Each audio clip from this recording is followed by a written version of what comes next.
So today on the show, I am so excited to be joined by Jeff Wu. Jeff is the founder and managing partner of Antifund, a venture firm backing bold founders building the future across technology, consumer, defense, and culture. He's also the founder and executive chairman of Ketone IQ, a company pioneering ketone-based performance nutrition, and the founder of Archive, a platform helping brands manage and scale community-driven content online. Before becoming a founder and investor, Jeff studied computer science at Stanford, where he earned his degree with honors and distinction before leaving the CS Master's program to build companies full-time.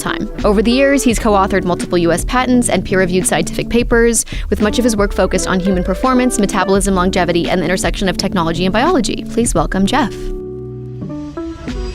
If I were to ask the people closest to you, what would they say are your greatest strengths and your greatest weaknesses? I would say that a weakness is just like, I think I fit like an archetype of being lazy smart. So like I'm kind of streaky.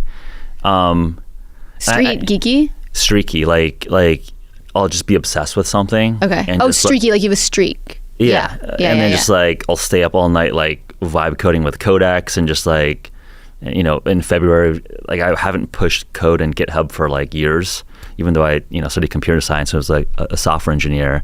And then February, like earlier this year, it was like when OpenClaw and it was like you got 2 Mac Minis and just went crazy. Yeah, just probably spent like 200 hours just like getting super deep in that ecosystem. And then, there's something like another new shiny toy that pops up.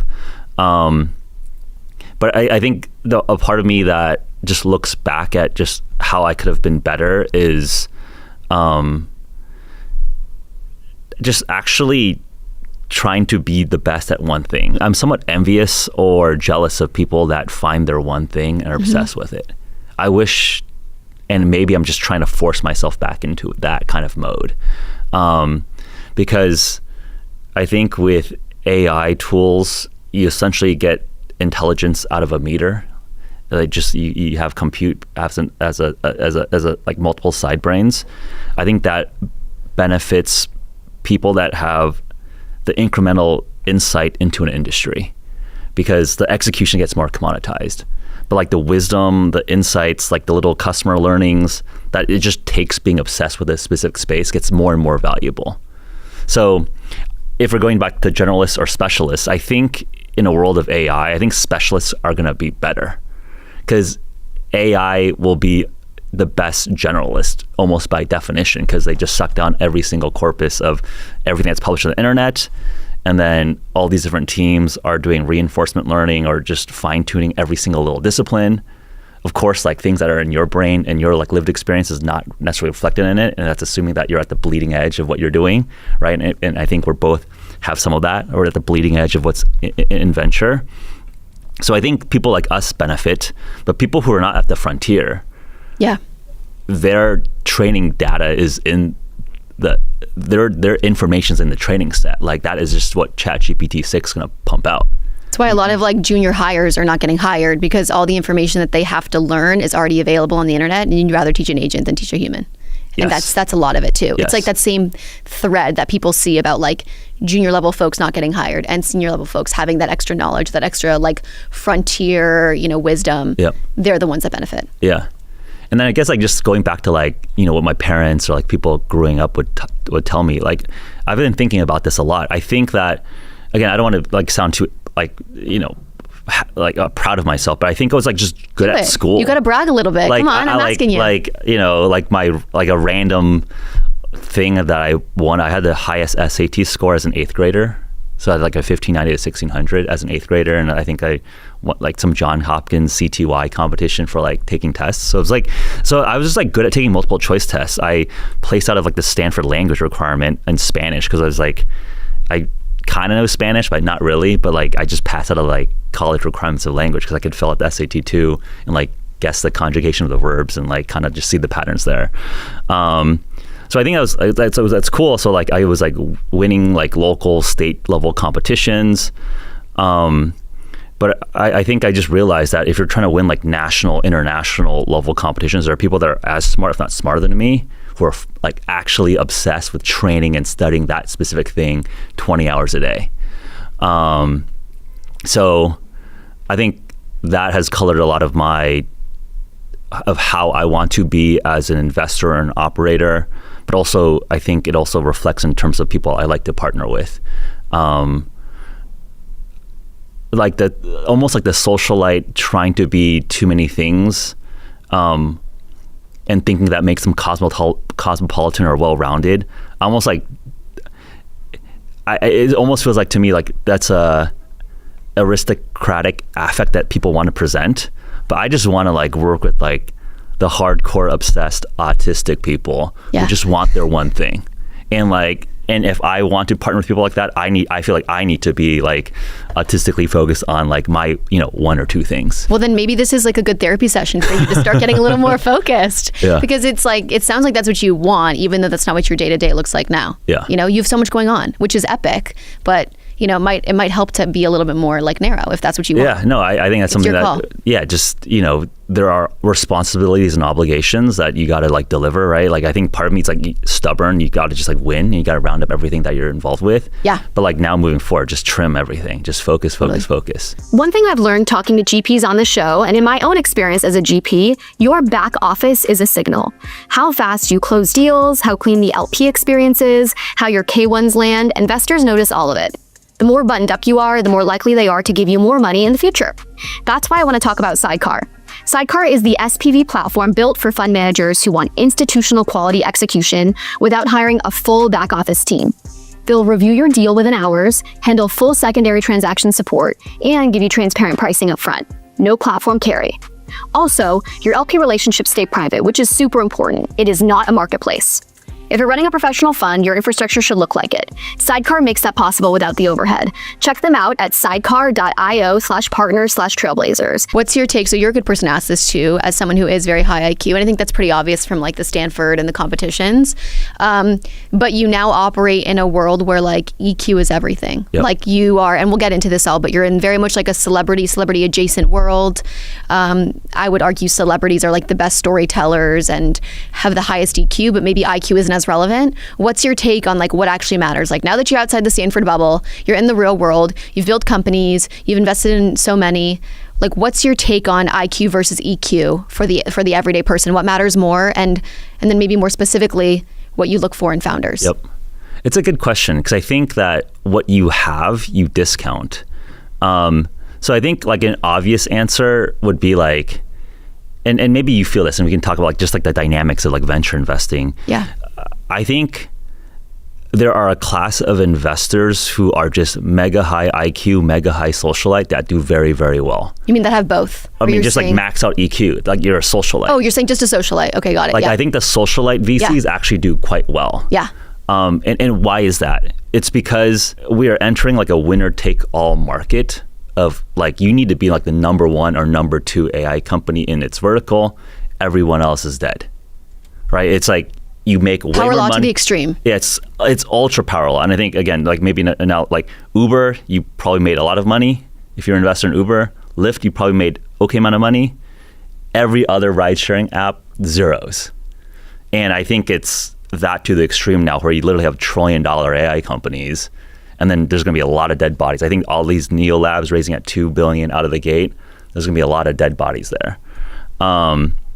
So quote unquote IQ to see that, hey, this is like the number one software coding agent, or hey, this is the number one like legal tech thing, or this is the number one accounting agent. I think that becomes somewhat easy if you're just in the ecosystem, right? Like, okay, people really talk up Cognition. Oh, okay, people really think Scott Wu is a super genius. Like if talk about winning competitions. Yeah, Scott Wu. Yeah. So like he was like the MathCount's national champion. I was like a state level. I was like, so I did a lot of the similar competitions. But like exactly, like you're in the scene. You kind of know that like, okay, Scott, Cognition, special company, special business, special founder. You don't need to be super high IQ to just realize that. So then it's like, okay, then how do you win allocation? Then I think a lot of it is EQ, social butterfly. How do you help that company accomplish its goals? And is that like you want to do European expansion? Do you have European banks that you can intro them to?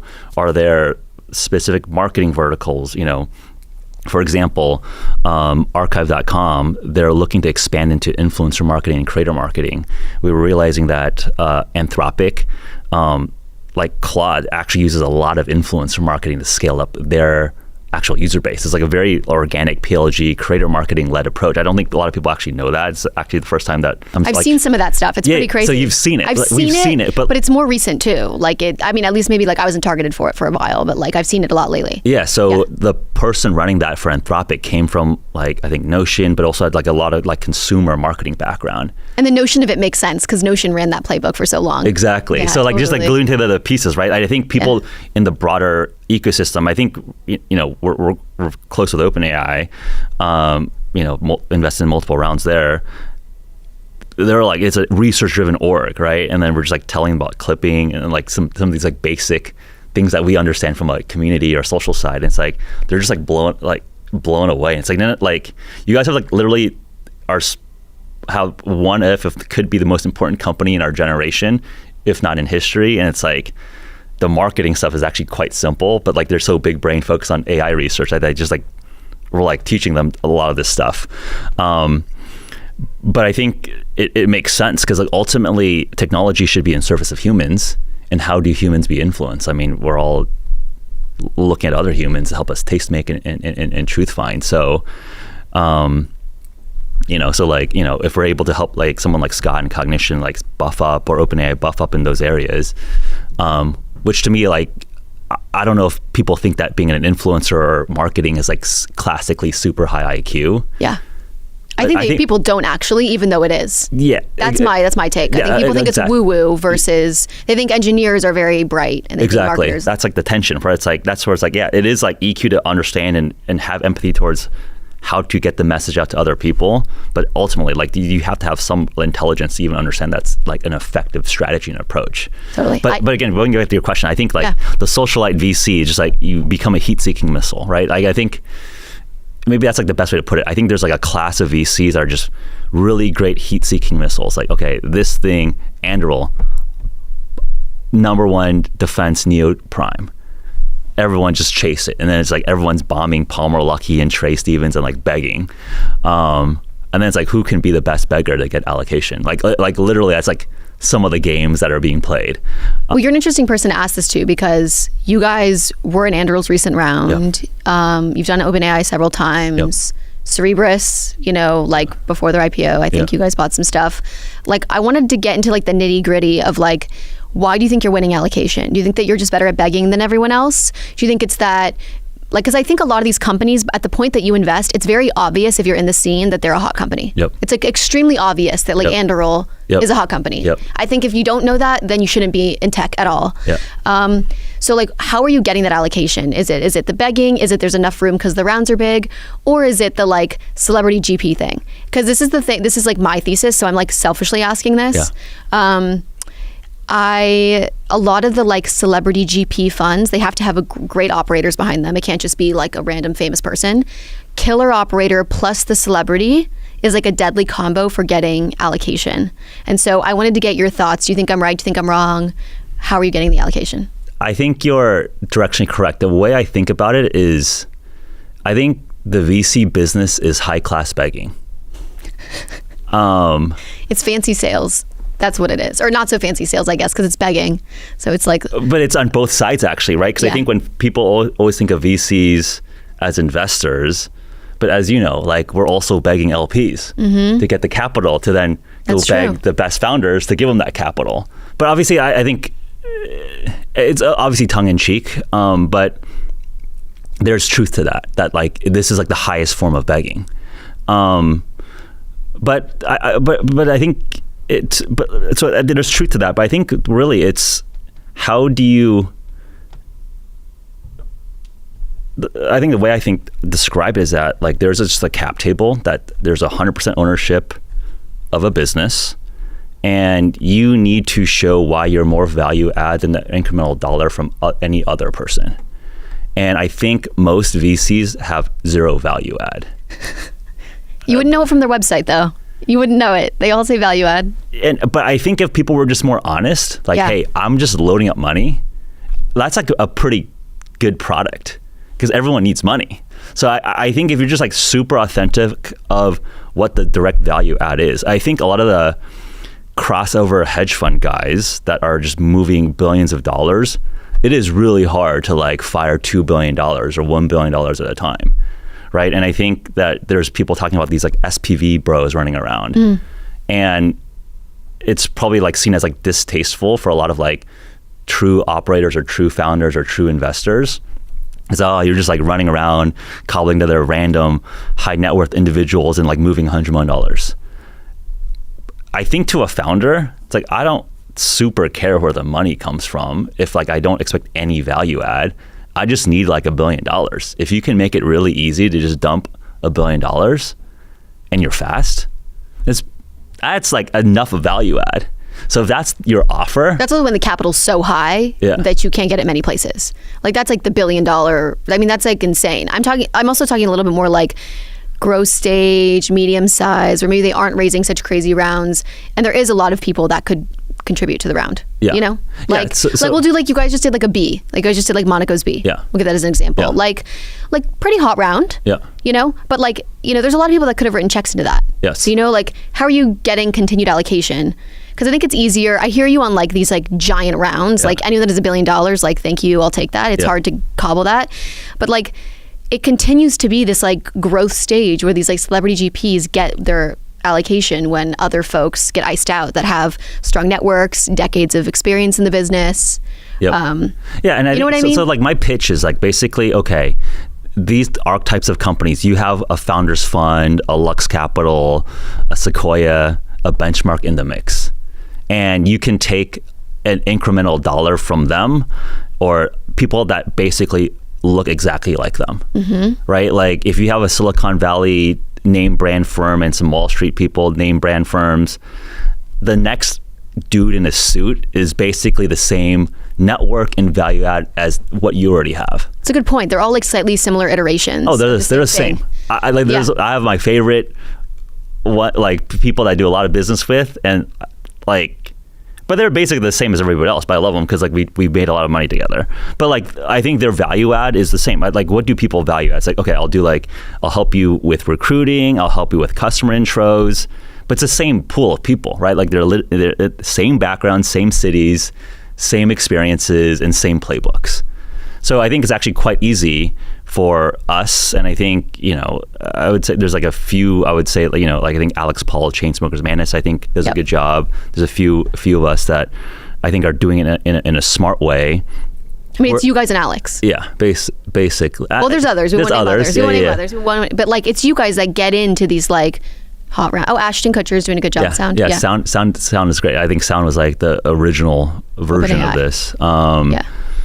They also did OpenAI really early. Yeah. You know, I think they're smart. I think like, I like one anecdote I don't know that Ashton told me was that he took the Steve Jobs role to be a better investor. Like he picked that movie role because he wanted to look smarter. And like, in everyone's eyes, and like the consumer's eyes, or because he wanted to learn about Steve's mentality? In like in the founder's eyes, because like, okay, if you are just like Steve Jobs for like that year when the movie comes out, and like, oh, he kind of like, it's Steve Jobs, Ashton Kutcher thing. Or the last time you saw his face was when you watched the Steve Jobs movie. Yeah, he'd be like, yeah, like he literally was like, yeah, like he makes more money on his investments than he's made in his entertainment career, and he's like, yeah, I pick my roles to like make myself a better investor. Because it's just straight distribution for him. Makes perfect sense. And so much of it's also just like that pattern match that people have subconsciously of like, they saw him be this like big CEO, very contrarian CEO. So when he's that as an investor, it's like, I get it. Yeah, I like you. Yeah. I mean, I think that's where I think long form content is really good, because like they know you, or like, especially like a propagandized version, right? Because movies make you really cool. Mm-hmm. I love this take though, that it's actually less about like the celebrity piece. That's just like one route, but it's having different sources of capital.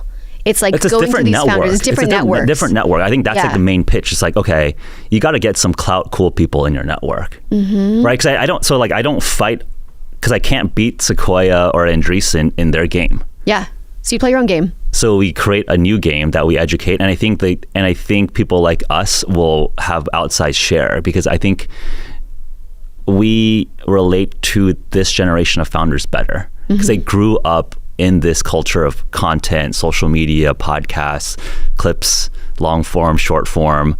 I think one thing that I've just seen consistently with both Jake Paul and Logan Paul is that like all these founders who are 18 to 25 grew up watching them on YouTube.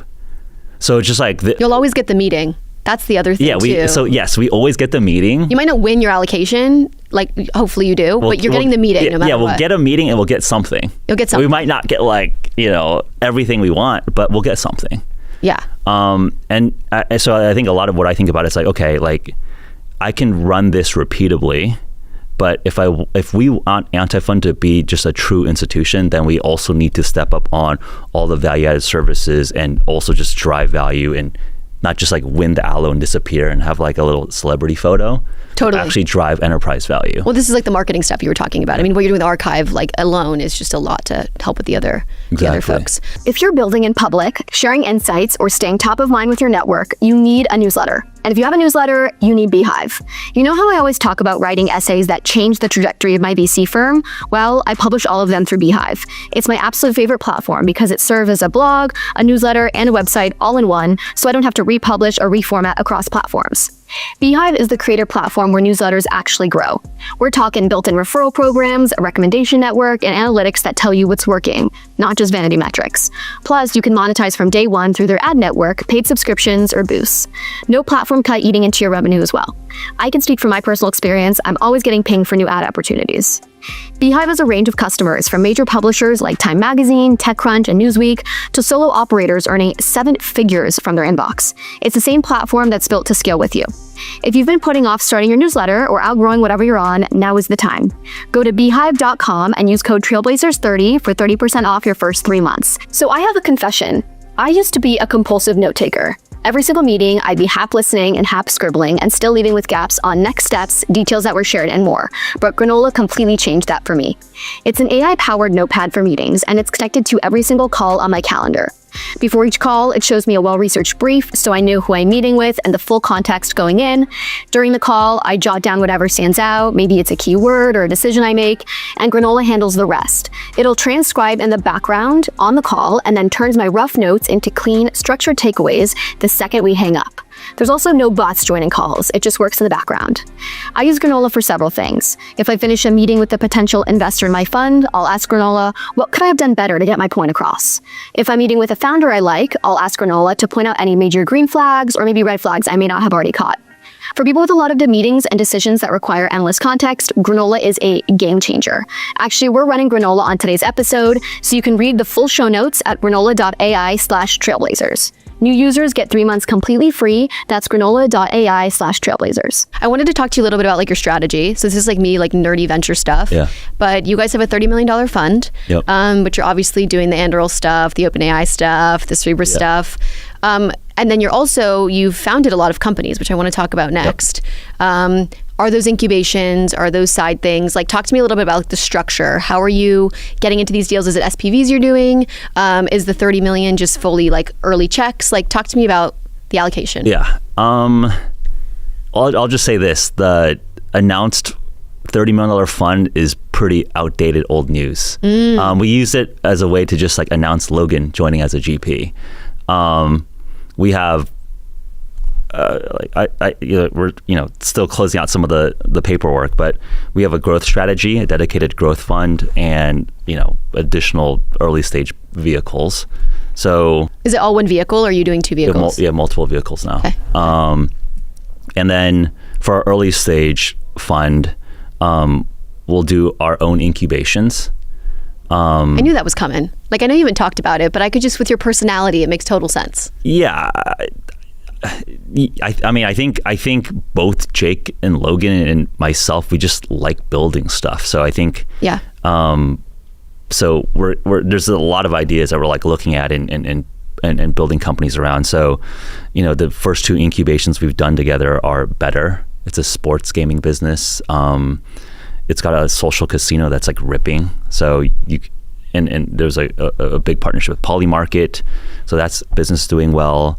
We launched a men's personal care brand, W. I saw that, yeah. Deodorant, body spray, kind of like an Axe, Old Spice direct competitor, and just really, a fresh new look for like just driving like young male confidence, because I think that like a lot of like the marketing that we saw was just like almost androgynous and just like kind of very just like neutered form of just communicating to the next generation of young men, and we felt strongly in terms of just having like a different way to speak to that next generation.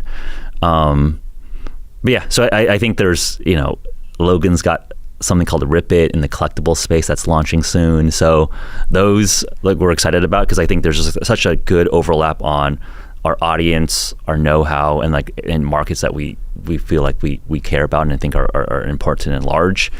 But like we've become like increasingly programmatic in terms of our investment process. So we'll do $250K initial checks and then $2 million plus conviction checks out of our early stage fund. And then from our do you skip any rounds, or you would do like a pre-seed, a seed, an A, a B, or do you like kind of skip one of those like middle? Because I see that a lot now. That's why I ask, because like a lot of folks will do like pre-seed, seed, and then they kind of like don't want to really compete at the A and they want to wait for more traction. So maybe they'll come in at like the B or the C. No, I think if we're going to double down, I think we'll triple down, quadruple down, quintuple down. Keep going. Yeah. All the way up. Yes. I mean, I think it's just like actually quite hard to raise those rounds, actually, right? Like I think there's a lot of, Which rounds? The growth rounds? I think the chasm from C to A is very steep. So, especially now. Yeah, right. Especially, right? I think, again, we're going this really strange power law dynamic. But you're always going to be participatory, it's sounding like. Like you're not trying to be the lead check necessarily if you're doing a $250K first check. Right. And $2 million plus, in like an A or a B. Yeah. You're still not trying to be Sequoia or Andreessen. Those are not lead checks. You're trying to be their friends. Yes. And you're trying to just like get a piece, have this really interesting new network. Yep. On the founders cap table. Yep. And partner with them all the way up the stack. Yeah, 100%. Okay. Yeah, I would say like the incubations were much more of a control position, right? Just from the founding and just the like initial seed capital. Yeah. We'll have ball control there, but usually, for our, I would say that like we're starting just, we do a lot with Lux Capital, Brandon Reeves. He's just, you should have him on. He's a legend. Yeah. We do a lot with Armand at Human Capital. Mm-hmm. We do a lot with Trey and Delian at Founders Fund. So like there's Delian came on a few weeks ago. Yeah, so I feel like there's just like, some folks that we've just gotten to know, build a track record, mutual track record with. And so like, so so I would say that like, yeah, I guess like we're not necessarily designed now to just be like leading these rounds, but I think from a co-lead or just a strong participation check, we're like, that's what we like to do. And maybe eventually, or maybe just very shortly, we'll want to just continue to scale and lead. And on the growth side, right, we'll do like $5 to $30 million plus checks and just hammer the winners. Love it. Pilot in. It's kind of like a Thrive vibe too, where it's just like you keep going and keep going and keep going. Like I think they have done a great job at showing that like when you have conviction in a company, you just like do not stop funding it all the way up the stack. Yep. When people ask us like, who do we model ourselves to? Like, yeah, I think being deemed a celebrity fund is kind of a diss.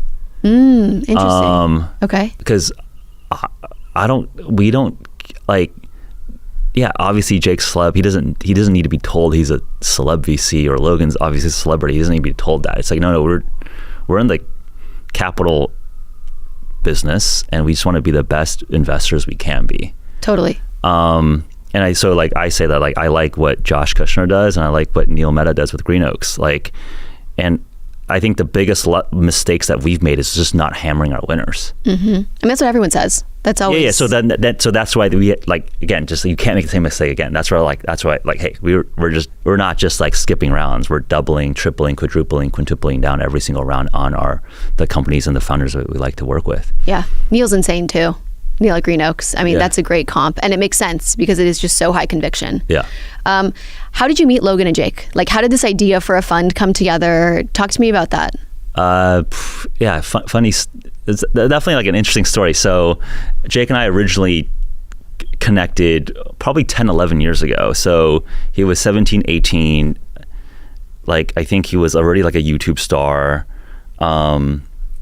And do you know Corey Levy Z Fellows? Of course.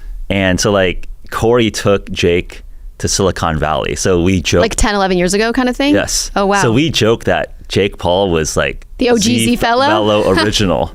Because like Corey didn't have Z Fellows. I mean, but he's always liked the young stars. You know, Z Fellows thing, for people who don't know, they like really support sort of this like up and coming talent. yeah, so Jake Paul is literally OG, like Yeah. patient zero Z Fellow. That's so funny. So I knew Corey just, also just kind of like in that kind of ecosystem because I think he's like here now, right? But like he was spending a lot of time in San Francisco. I think he's all over the place. But so Jake had his idea for his first startup, but he fell in love with like all the tech startups. He was like visiting like, Uber, Twitter, Google, all the stuff that was like the cool companies 10, 11 years ago. And he's like, I should do startups. Like, I think he's always been like quite commercial and like quite entrepreneurial. So I meet him to consider investing in Team 10, which was his first startup, which was like the world's first like social media label. And were you going to be like an angel? Is that kind of so how he was raising his like first $1 million to do his like Team 10 seed round. We didn't do business at the time, but like a lot of my friends did. So we connected then, and then in 2021 during the pandemic, like I had started spending a lot more time in Miami, and then Jake also decamped from Calabasas to Miami. And this is going to sound like the most like Miami COVID story, but Lucy Guo and Elena Solanak. I don't know she's her. Chris Dixon's wife. Okay. So I knew Chris Dixon. Chris Dixon was actually an angel, a lead seed investor in Ketone IQ back in the day. They were hosting like this party at manager Miles's house. So he runs Palm Tree Crew, of course, which with is Kygo. With Kygo. Yeah. Miles Shear, right? Yeah, Miles Shear. Yeah, Yeah. we love Miles. He's great. Kind of like already in the scene. Not really. But that's like the scene, though. That's like the fun I was, scene. but like I was on the nerd side because like Lucy was definitely more. She's cool, obviously cool, but like I think she came. So it was like this weird combination of like the Silicon Valley nerds combined with like the entertainment people, and everyone was. But look just at you've all become that now. Like you and Lucy are now the like entertainment also nerds. Yeah, so I think I don't know. Yeah, I would say like the worlds have mixed and merged, but like so like it was like a bunch like my friends started Ramp, so there's like me and the Ramp founders like Eric or Kareem, which one? Eric was there. So I met Kareem and and Zach Frankel at an MIT high school summer camp called RSI. So it was like a super nerd, super selective camp for like a top 50 or top 75 like science research high school competitors. So we're like there's a lot of my peer set there were like winning the international science fairs and like the Siemens Westinghouse competitions. So like I guess I got into the VC game because I was my first angel investment ever was in Paribus, which was the precursor company to Ramp. So like I feel like my biggest like angel clout brag is giving Paribus, Eric Glyman, and Kareem Attia the YC recommendation because they were Harvard guys. I was like already starting. I went to YC right after Stanford, so they were like, "Oh, how do we do this startup thing?" Because they were like, I think Eric was a consultant, and I think Kareem. I don't know. I think they were both consultants actually, but they wanted to get into the entrepreneurship game. So I was like giving them a little feedback and like pushing them on shipping faster. I think like Kareem and I still talk about like you were like helpful to just like push them to ship because they were like very scared to like push live. But anyways, I was like staying with the Ramp guys actually when I was in Miami, and so we show up at this Miami party thing, and it was like some tech people, and then like some like random celebrity type people, like some DJs, some NFL players, and Jake Paul. And the beauty of Miami. And then, a little bit of it all then just reconnected with Jake at that party, and we follow up. And he I think he was at an interesting transition in his career because I think at the time he was pretty burnt out as a YouTuber. Like I think his story was that like he got super big through doing like a date. Like he was one of the first daily vloggers. So I think he did like 1,000+ days in a row of just like shipping like long form vlogs. And I think the nature of that game is that you got to do more extreme, more absurd things to like keep that momentum and pace going. And I think he was just like burnt out. He just couldn't do more stupid, clownish stuff. Because I remember like the first conversation, hey, like what's your like favorite YouTube videos? Like, oh man, like don't watch any of them. They're all stupid. But you know, we re-catch up, and he had 3 goals that year. He wanted to box 3 times and be a pro boxer. He wanted to do the splits. And I think the reason for that is like Logan's first viral video was like doing the splits. And he wanted to beat his brother. Yeah, I think he wanted to like also do the splits, and then he wanted to start a VC firm. And how did he even know? Like, I guess it was that COVID crypto-y kind of like hypey time where VC was really popular. Well, I think just since that like Team 10 and like kind of angel investing and like, so we got like the startup bug and kind of just like kept. So I think it was since he was like 17, 18, like he had that bug, but I don't think he had like the infrastructure and like the people around, like the partner to like actually like go for it like in earnest. So I think it was like just very interesting timing from my end and his end, because again, I haven't talked about it like on a show, but like like I started wanting to be a VC versus being an angel investor because I was staying in the same same like hotel suite in Miami Beach as the Ramp guys, and I just saw all the VCs come like pray at the Ramp altar, because people were like, oh like gotta invest in a Ramp. So I was just like, so I was sitting in San Francisco in my place, and it was just like super grim. January 2021, folks that were in San Francisco in that era, it was like just super shut down, super grim, right? California was a very harsh lockdown, like nothing was going on. Zach calls me and he's like, yeah, we just have an extra spare bedroom, just like come hang out. I'm like, okay, just book a flight out Friday and just come hang out for the weekend. And I was like, oh man, like one, like business is on, like Miami's popping, like it felt like soup. Like I just remember like walking into Miami and like people were like dressed up in like cocktail dresses and like people were like out, and I'm like in SF, like in a hood, like you're just like scared to like see anybody, right? Like what a crazy like whiplash. Yeah. And then I just saw all these VCs like just trying to like hang out with the Ramp boys, and I was like, oh man, like I should double down. I should try to invest more in this thing. So it kind of made you realize, I mean, this is part of us saying like when you're kind of like in the know, you kind of realize that like, oh wow, this is like a hot company, and like I already know them. So like maybe I could be good at this because you already have some of the relationships, clearly. If you're at this party, they're wanting to hang out with you, and all these other VCs are like dying to get more allocation, spend time with them, all that. Exactly. Yeah. And I think I think I'm an accidental VC. I think I myself as more of a founder entrepreneur, right? I was just angel investing my friends' companies. And I think usually as an angel investor, you're just like, here's 25K or 50, like I want to support you, have fun. And then you just like wait 10 years and you pray to get some money back. Right. And I think that was like a formational like learning experience where it's like there's few things that work, and the things that really work, you should spend like your time, capital, focus on those things that really work. Yeah. So I think that was just like the kind of like the combination of just like things percolating in my mind in terms of instantiating Anti-Fund. Because like, okay, Jake I thought was really interesting, like because he was 24 at the time, right? And I think a lot of my friends were like, you should just do it yourself or don't partner. But I thought he was very wise at the time. I think he realized that celebrity was very fleeting. And I think he knew that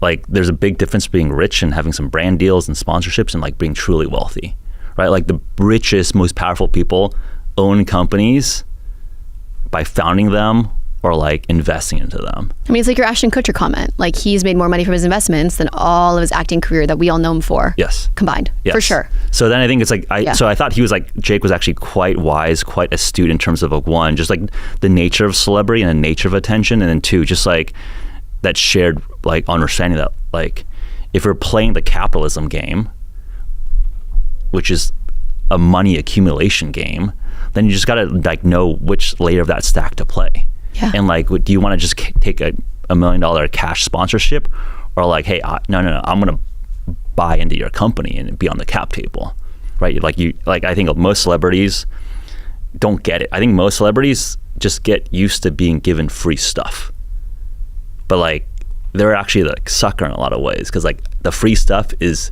in trade of your clout, which by definition has to have more ROI for the company. Otherwise, they wouldn't give you that money.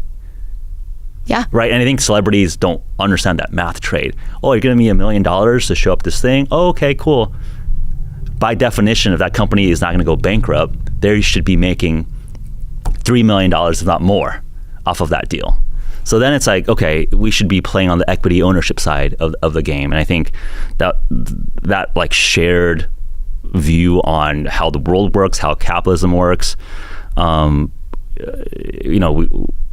we align and we started Anti-Fund. It's so epic. Yeah. I think people don't realize how much the house is really built towards the business, like versus the individual. Like that's just kind of how capitalism works. Yeah. It's always meant to benefit the business. Whenever you're in doubt, pro-business. That's the answer. The 2026 primaries are taking shape, and if you have a strong opinion about how they're going to go, Kalshi lets you actually trade on it.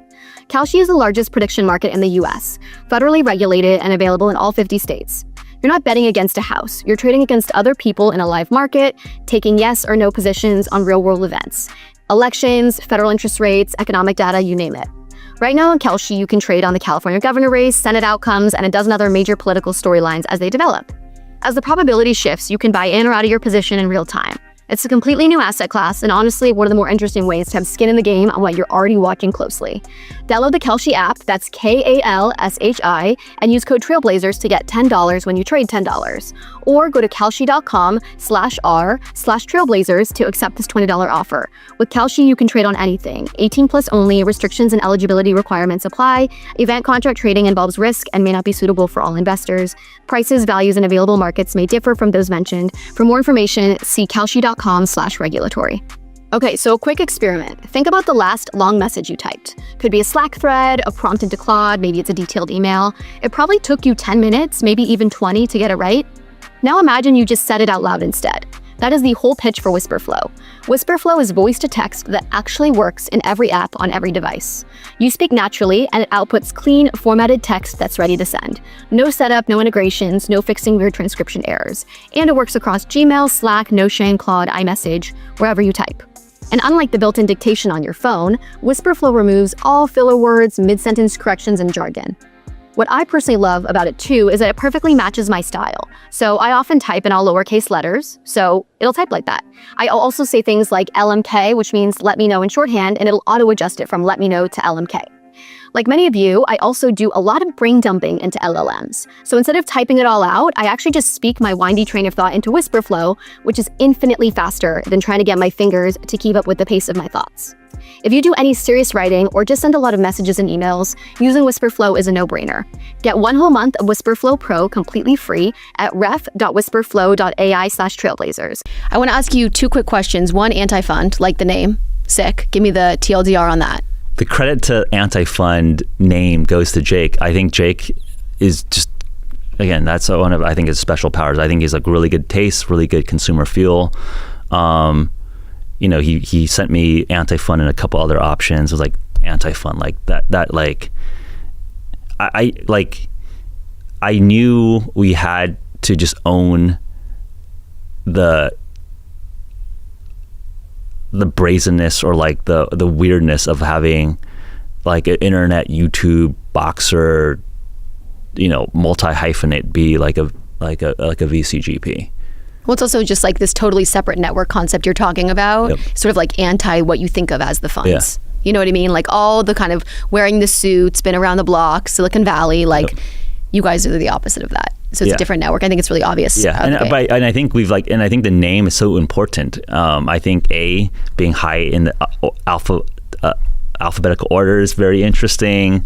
I think like the 4 letters and 4 letters is like very symmetric in terms of how it looks.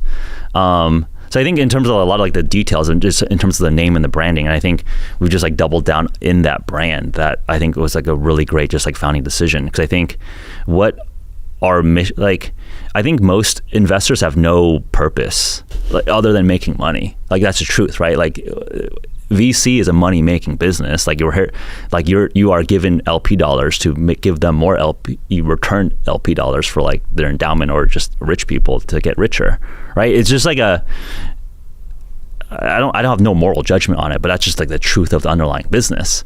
So I think a lot of these VC firms have like meaningless names, like, or just super generico names. Do you think that there's like a secondary or a tertiary reason for venture to exist or for like a firm to exist? Like you say, it's just money making, and I agree. Like that's everyone's North Star. Yeah. Make LPs money. Yep. It all comes back to that. That's all that matters. But do you have like a secondary or a tertiary goal with either the name Anti-Fund or with the investing strategy? Is it like trying to educate people on like entrepreneurship? Is it just like, building cooler things, more connected things? Like, is there anything beyond making money? Because obviously for all of us, I think it's like being anti means like being super self-aware about it and super authentic about it, right? Because I think it's like, if you're just like generico like tree or something, right? Right? Like those, or like someone's last name, like those don't really mean anything. Mm-hmm. Like there's no inherent meaning behind someone's last name or a tree type. So I think by forcing a name that means being iconoclastic, being rebellious, being against the grain, forces us to live up to that standard that we are naming ourselves to. Like there's clear values that come from it. Yeah. I mean, I agree with you. That's why I chose the name I did. Like, I think you want it to stand for something bigger than just you. Yeah. And hopefully maybe it's even like a change you want to see in the industry at scale. Yeah. Or like, and I think, because people are going to make money, and I think it's generally a good thing, right? Like people get money because they've provided something that other people want, right? So like I'm super pro-capitalist. I think that just drives all the progress. But I think if all money is equal, you want the people allocating that money to have cultural vibes and values that align to like what you see more of in the world, right? Because like if you're a founder and you're going to make yourself rich and you're going to make your VCs rich, that's the goal, then ideally like the VCs that you help make rich also have values that you want to see more in the world. Mm-hmm. And by the way, LPs too. Like that's what I always say too, is like, I know I'm going to make a lot of money, so I want my LPs to be rich. I want them to be good people. Yeah. Like all money is green. And so it's like, I want to make rich, great people rich, not any people rich. Yes. Because then hopefully they use that incremental dollars to, push missions, push products, push values that we think is like better for our communities, our country, just the world. So I think it's just like that, like flying that like pirate flag of like, hey, we're anti kind of traditional way things are done is just really important. Like I think VC by definition means like you got to be super long the future and super short legacy. What do you mean by that, short legacy? Like we're betting that the next generation of young people are going to build better shit than the old people. Mm-hmm. Like if you don't believe that, then you get out of VC, get out of like startups, right? Just go work at an old company. Do the ways that things have been done in the past. So I think just having that like really strong clarion call for like, hey, we want people that aren't afraid to like fuck shit up and like break things. Because by definition, you have to break how things are done in the past to make a startup work. Totally. And you have to be naive enough often to like really believe that you can. Yeah. I love it. I want to hear about Ketone before we go to our like lightning round. Yeah. So this company started, you brought us. I feel like I'll drink it later. Yeah. Because it's going to be hard to open. But like tell us, this is a company you started 12 years ago? Ketone IQ energy shots. Like give us the TLDR on what this is for. It's basically like, I think of it as like a supplement to like caffeine or like some other kind of energy supplement that you would take, right? Yeah. Tell me. Well, ketones came from a military research program to enhance soldier performance. You probably heard of a keto diet or fasting. Of course. Yeah. So like the way ketones work is that when you're fasted, your body runs through its sugar reserves and starts converting fats into its fuel. But the brain only can take small molecules through the blood-brain barrier. And fatty acids, like fat, is like too big of a molecule to cross into the brain. So mammals evolved a way to create ketones as like a very small molecule that's very efficient for the brain. So usually, so like I got really into like fasting about 10 years ago. So Michael and I, the CEO of Ketone IQ, my co-founder, we started like one of the largest Silicon Valley fasting groups. So if you like Google like 2016 era like Silicon Valley weird people doing fasting, there's like news articles and like TV crews like filming us not eating, which is a kind of like which means like we're just like, which is kind of like nothing. You guys just standing. Yeah, it's like that's not very entertaining to watch. Yeah, so we're just like, or we would do like these break fasts. Like what is breakfast? It's like breaking your fast. So ketones are just, what's in here is that you can drink ketones directly, so you don't need to be fasted or carb restricted to have the benefits of ketones. That's sick. Okay, so cool. And you have another CEO in place now, so you're like not spending as much time on this, or how much time do you spend on this company? Yeah, so my co-founder, so I was founder CEO, and then handed the reins to my co-founder, who's Michael Brandt, who's been running it for the last 5+ years, and he's killing it. 60 mil run rate, hopefully breaking the 9 figures later this year, and just scaling. Awesome. Like nationwide Target, big e-com. You're the number one ketone supplement. Yes. Like you guys are like for sure crushing. Yeah. Well, thanks for my free ketone. I appreciate it. No, I'm going to try it later. I know you're not a grape fan. We were talking about this before, but I'm open-minded though. I support you, so I'll put my grape flavor profile aside. Yeah. I'm more of like a strawberry or like a raspberry, more of a red flavor. We have a raspberry lemonade. That's actually one of my favorites. I'll send you some. Okay. I want raspberry lemonade. Yeah. That's more me, but I would still try this. Yeah. Okay. Yeah. I love it. Okay, let's get into our lightning round. Yeah, I'm gonna shoot one. Yeah, shoot one now. Why not? Because like basically, I feel like it's really good for like workouts, or actually like really good for podcasts or conversations, because it just kind of gets you like locked in. Yeah, I love it. Okay, we'll lock in for this lightning round. Okay. Let me know the first answer that comes to mind. Book in hand or podcast in ears? I like Stephen Bartlett. He's a partner with Ketone IQ. And that's a good one. He does a great Diary CEO. Yeah, Diary CEO. Great. I mean, he's just also like super smart business person, investor. So I like, to me, it's like he's not just like an author or a creative. Like he's really thoughtful around just like media as a way for business. So I think I relate to him not just as like a content creator, but like, he's like a holdco and all this stuff. And people don't know that, but he's actually like an investor. Like he has got like Flight Fund, I think it's called, right? Yeah. Exactly. Yeah. Like one of my favorite, like Jesse Michaels, American Alchemy. He does like he does like 4-hour interviews with like ex-CIA scientists about aliens. So if you really want to just like super veg out Friday night, you don't want to go out, you want to just like learn about esoteric physics and like alien conspiracy theories, Jesse Michaels is awesome. Yeah, see, this is where your like high IQ, like Stanford stuff comes in. You're like, that's a fun Friday night, is listening to that. Oh, I just like, I don't know if it's high IQ other than like... esoteric physics as a phrase is, I think, just like qualifies you as high IQ. You have to just accept. Okay. I guess to me, it's like, I wish I could just meditate for like 3 months in Tibet, or just like follow and like try to find if aliens exist. Those would be like fun side quests to actually do. So like Jesse Michaels is like my way to like explore like the childlike curiosity, right? Like I don't know if aliens exist. But it would be cool if they do. Or like the conspiracy theories, like the pyramids were like not actually built by ancient Egyptians, but maybe they were just like, because they're like aligned with the stars and like aligned with like the axis of the earth in like a very like like accurate way. And is this like some sort of like portal thing? And he's got like all these like, like I don't know if they're half crazy, half genius people just like going deep into like the physics of it. We don't even have to overanalyze it. Like you can just enjoy it. You can just enjoy the mind-bending trip of listening to this. Yeah. I love it. Hire slow or fire fast? It's really hard. I mean, I like ideally I try to do both. That's the hardest thing as an entrepreneur or a VC. Like firing people sucks. It's just like maybe like I guess I understand why sociopaths do pretty well in business, because like they don't think about it, they just do it. Yeah, you got to do it. So I think part of me is like I think the best operators can turn on that sociopathy button, I guess.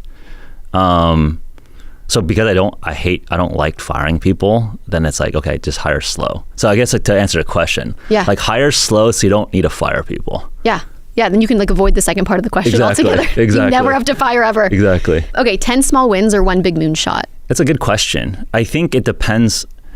like the thoughtful answer is that I think if you're young in your career, and maybe this is for like people that are just up and coming, it's like get small wins under your belt.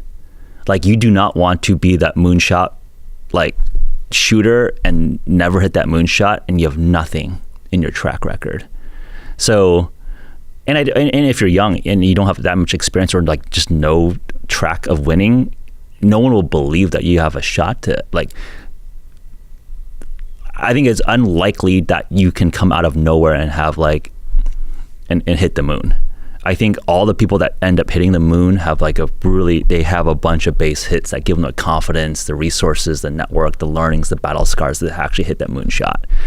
But I think for me now, I feel like I have enough stuff where I only want to work on moonshots, but I feel like it's a relatively privileged place. But I think I could get to that position because I just hit a bunch of base hits to get to a place where it's like, okay, I have resources and like the safety net to just swing big. And you have a resume, like you've had enough of those small wins, like you said, to point to. Yep. So the moonshot seems more believable at least. 100%. Yeah, I love that answer. Being early or being right? Being right. Okay, tell me more. Like being early but not right just means you're wrong. So I think again, it's just like I think there's a lot of like ego or performative art around like, oh, we're like super early, but like we missed like the actual winner or something, right? Like I guess like I don't care about the performance or the narrative. Like you just actually got to be right and win. So obviously best is early and right, but if I could only choose one or the other, I'd just rather be right and pay up a little bit more. It's fine. Like if you're right, you will make a lot of money. You might not make 1,000,000x, but you'll make 1,000x. You might not make 100x, but you still make a 10x. Like I'll 10x my money any day, all the time. We'll have a great living. Totally. What are we talking about? Totally. I think also that answer is so evident in your portfolio construction. Like how you think about investing is so much to do with your answer there, which is interesting. Yeah. You're being consistent. I appreciate it. Okay. What is the best teacher, a mentor or a mistake? Mistake. Okay. I find that I know for myself, and I think for a lot of entrepreneurial types, like, I consider you an entrepreneur, right? You're creating your own fund, right? And I think a lot of people think, oh, you're a VC, but I think you're as much of an entrepreneur as a VC. Yeah. You have to have some level of ballsiness, conviction that you're to do something that is so counter grain. So I think it's just hard to like take any advice. Mm-hmm.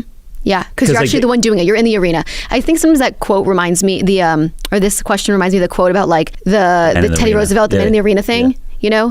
The one that's in the arena is the one making the mistakes. Yep. The one that's in the crowd is like giving them advice. It's like, how helpful is that? So I think it's like, I think like actually making a mistake, I think the way I think about it is like even like the holy books, right? Like you read like the Bible and it's like quite dense and like maybe it's like hard to extract like full meaning of it, but like I'm sure like whether it's divinely inspired or like the people like actually writing the story, there's so much like meaning and like juice within that lived experience if you're actually like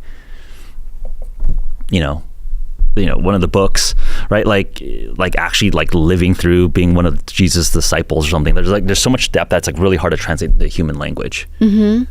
So the way I think about it is like mentors there's very few people that have enough context to actually give you like good, proper mentor advice, right? If there is someone that like really knows a lot of your state and is a few years ahead and can give you some advice, like I have higher weighting towards that. But I think like the nature of being an entrepreneur or nature of being an emerging VC, I think we're just built to not really listen to other people because most people be like, hey, you're doing something dumb or you're doing something wrong. Well, also like the creation of the anti-fund, well, if we use you as an example, is because you are going against the grain and doing what no one else has done. Yes. In theory. Yes. In theory, that is what we're doing. I feel like I'm doing that with my firm too. Like truly don't really have many things to point to. Yep. And so why would I take advice from someone who hasn't done the thing? Yeah, 100%. I think that's like same with like Jake and Logan. I think like Jake's one of his nicknames like Problem Child, Logan Paul, like Maverick. Like I think a lot of people that just do, I think we're just like not good at like taking like people's like cheap advice for face value. Mm-hmm. So I guess the way I think about it's like, you gotta like learn through mistakes. Just don't make a fatal mistake. Try to make like small mistakes. Easier said than done. Yeah. It always feels fatal in the moment, but then you make it out. Yeah. So here's a problem I hear constantly from operators. The data exists, the answers are somewhere in there, but getting to them, actually pulling a useful insight without bugging the data team or learning SQL takes way too long or just does not happen. Hex solves that. Hex is an AI analytics platform where anyone on your team can ask data questions in plain English and get real answers, backed by your actual business context. No SQL required. And the best part is that Hex shows you exactly how its data agents think, so you can see where the logic comes from and trust the output. The more your team uses it, the smarter it gets. From seed stage founders running lean to larger orgs dealing with serious data complexity, Hex is built to scale with you. It's game-changing for people like me who want to understand what's going on under the hood, but we are not the data experts. It's funny too, because I feel like every time I look over my operator friends' shoulders, whether they're in product or marketing or ops, they often have a Hex dashboard pulled up. It's a great tool. Trailblazers listeners get an exclusive 30-day free trial at hex.ai/trailblazers. Okay, is the future of AI abundance or chaos? I like to bend towards abundance. There will be just short-term chaos as people figure out how to best implement these things. But I'm generally optimistic. These are supposed to be rose-tinted glass. I think that to be like a VC or to be like a startup person, you have to be optimistic. Yeah. It's pretty funny, rose-tinted glasses, and you're wearing them. Yeah, it's good. I don't think it's determined. So I think it's going to be the people, our industry, the investors, the operators, the founders who mold our society towards abundance or chaos. So I think a lot of it's just within like our industry's collective control. Like people are driving AI, and let's hopefully support back, invest in leaders and purposes that create this world of abundance. And responsible leaders who like take that seriously, who want abundance, not chaos. Yeah. Love that answer. Killer product or loyal niche audience? Product. Okay, tell me more. I think regardless of how much cloud, how much audience, obviously that's super valuable. But end of the day, like your product just needs to deliver something of consumer utility. So I'd much rather have a product that actually works and then figure out how to find distribution and find that loyal audience than to farm your audience, right? Like the inverse is loyal audience with a crap product, which means exploiting your audience and farming them. And no retention at all. Exactly. Which is so much of how you make money. Yeah. Yeah. So I think Ramp's the perfect example of that. Their whole business is just this like crazy retention. Yeah. Yeah. VC or bootstrapping? The way I would think about that is I don't like, to me, when I'm on the founder side, I just want smart, resourced up people to help me. And if I'm going to give points off my cap table to people that can materially change the inflection of my business, then that's like a good trade. So to me, it's like VC, bootstrap, it's just resourcing for you to accomplish the purpose of your business and in your mission. If I need to sell equity to get people to buy in and help me, that's a very fine trade. It's a good way to think about it too, because also if you have your own capital yourself and you don't think that trade-off is worth it, you don't actually need to necessarily raise. It's fine. But I think it's like but I think what I realize is that like this is a tribal sport. Like you ostensibly you'll be giving equity to your key executives, your employees. It's going somewhere. Yeah. It's going somewhere. Yeah. So if you can trade it for some money from smart people that you respect that can help you, yeah, it's a trade. So like to me, it's like when people are, bootstrap versus VC, it feels like very like, again, performative and like I have an ego. I'm like VCs are dumb. Like I'm going to do it myself because I'm a bootstrap entrepreneur. It's like, dude, that's not like the purpose is not like your ego. The purpose is like building a company to maximize the potential of the market. I also think of it sometimes as like you're giving points for different skill sets. So like you can give a point for a marketer, you can give a point for a great developer, and then you're giving a point for a great like fundraiser and capital allocator who like knows everyone. Yes. Like I sometimes say like it's just as simply like when you raise from great VCs who are well networked, you're paying for just their network. Like and you reduce your future cost of capital, 100%. Exactly. Because you got to get that money from somewhere. Yeah. And if you can they know good people, higher valuations, dilute you less, like it helps. Yeah. So to me, it's like it's a trade. Yeah. Love that. Okay, 2 more. Never post on social media again, or never fundraise another dollar again. For what? Just like For your fund right now. At this stage in your life, you can't post another post. Or you can't, what you've raised for this fund, you can't raise another dollar.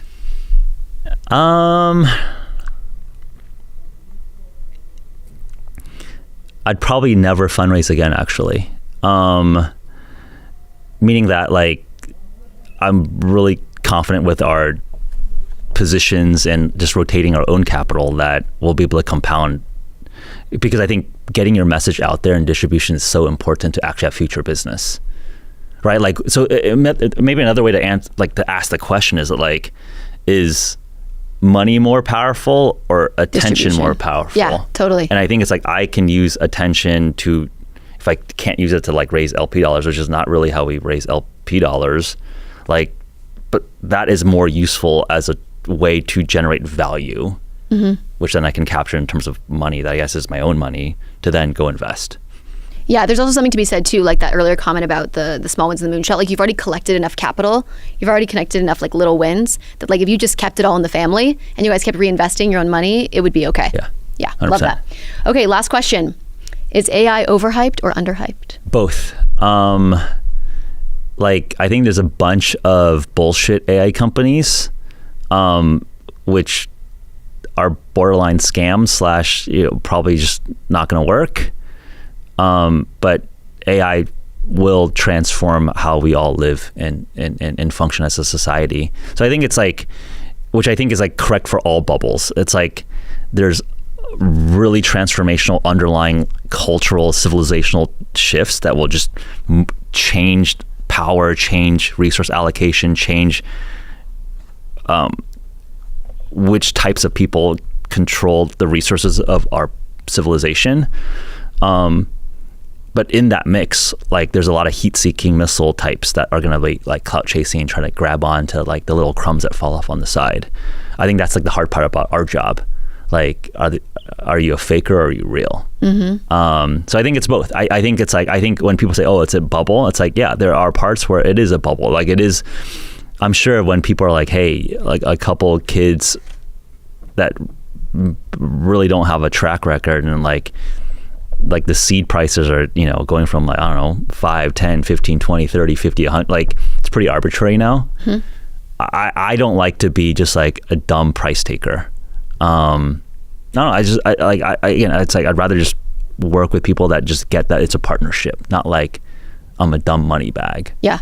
So I think there's definitely a little bit of that dynamic being played right now, because I think YC, all like entrepreneur content, like, yo, just VCs are dumb, just go grab their money and just like kind of like FOMO the shit out of them, right? Like, there's just a lot of games, like these micro games being played. Yeah, not it. Right? Like, I'm sure like people try to out alpha you and you're like, dude, okay, cool, you're so fucking awesome. Well, it's just like, it's a good test, because then I'm like, then we're not a fit. Because like, I also think that partnership thing's really important. And like, you want someone who's not trying to like juice you, to get higher and higher and higher. I think a lot of these like founders like just don't realize it's like pretty odd. Like, okay, you're trying to juice me. Like, okay, it's fine. Go. Like, go do your thing. Please. Bye. Yeah. Good luck. Bye. Yeah. Right. Yeah. But with all of that, like, there is just like such foundational, formational changes, and I think I'm really excited for that. I'm excited for you, Jeff. Thanks for being here. This is a fun conversation. This was super fun. You crushed, and I really appreciate your time. Yeah. Thanks, Erica. Thanks so much for listening to the Trailblazers podcast. If you found this conversation valuable, please follow along on socials, share with a friend, leave a review, all the things. Most of all, please subscribe to our channel. It helps more contrarian builders find us and supports the work we're doing here. To learn more about what we're doing, you can visit trailblazerspod.com or my venture capital firm, parkrangerscap.com, or just follow along on socials at Erica_Winger. Until next time, keep trailblazing.